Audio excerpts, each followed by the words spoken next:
Olá, seja muito bem-vindo a mais um vídeo sobre polímeros, e aqui vamos continuar falando de comportamento mecânico de polímeros.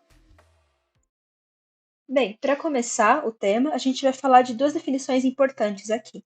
A primeira é a temperatura de transição vítrea e a segunda é a transição dúctil-frágil.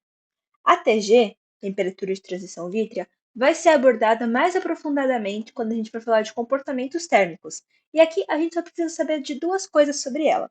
A primeira é que ela existe para polímeros amorfos e semicristalinos, e a segunda é que ela depende da rotação e da flexibilidade das cadeias.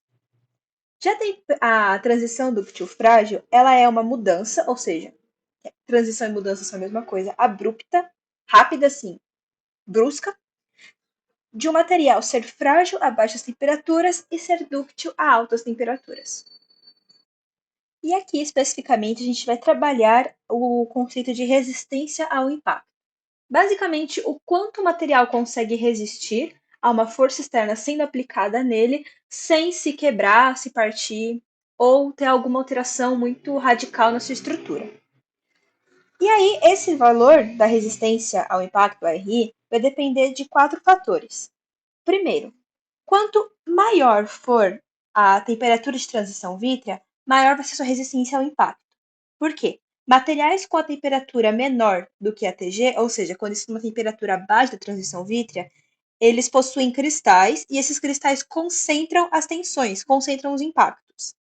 E quando a temperatura deles é maior do que a TG, a cadeia amorfa passa a ter mobilidade.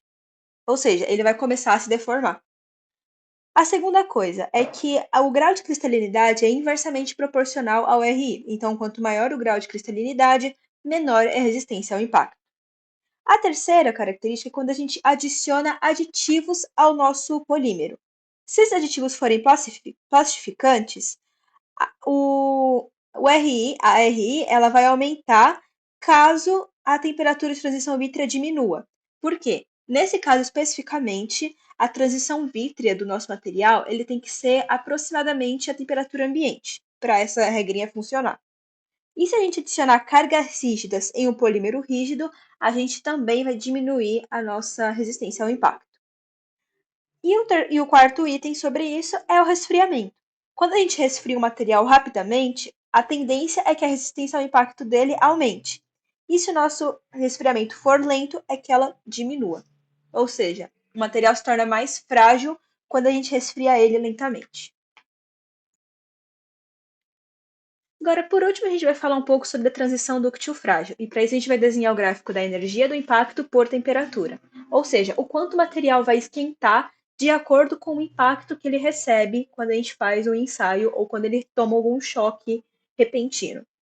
Como é que acontece? Como é que esse gráfico funciona? Ele é dessa maneira aqui, o que faz bastante sentido, porque quanto maior a energia de impacto, ou seja, maior o tombo que esse material leva, mais a temperatura dele aumenta, ele vai aquecer mais. E aí tem um ponto específico em que ele deixa de ser frágil e passa a ser dúctil. Percebam que esse ponto ele é bem abrupto, ou seja, passou dele, ele já se torna um material dúctil e deixa de ser frágil. E esse material, essa transição, ela depende bastante da geometria do nosso polímero. Bem, por esse vídeo é isso. Vejo vocês no próximo.